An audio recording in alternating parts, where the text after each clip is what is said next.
మీరు super six ఇచ్చారు.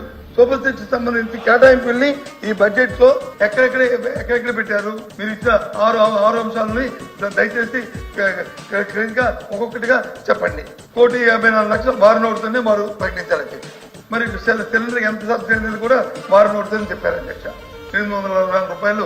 దాని ప్రకారం 1,54,00,000 రూపాయలకి వేస్తే 840 రూపాయలు అయితే ఎంత డబ్బు కావాలి అధ్యక్ష? చెప్పండి అధ్యక్ష. 3 సిలిండర్కి అయితే ఎంత కావాలి? సభలోనే చెప్పారు. సంవత్సరానికి 3 సిలిండర్లు, 4 నెలలకి 1 సిలిండర్ చెప్పారు. ఓకే, ఫైన్, కాదని లేదు, ఫైన్. ఒక సిలిండర్కి 1,54,00,000లో 1 సిలిండర్కి అయితే ఎంత అవుతుంది చెప్పండి అధ్యక్ష?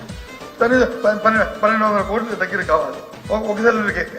కానీ ప్రభుత్వం చెన్నారైంది మే నెల నుంచి డిసెంబర్ వరకు, అంటే వచ్చి ఏప్రిల్ వరకు, అంటే సుమారు 10 నెలల కాలం మాట్లాడండి సార్.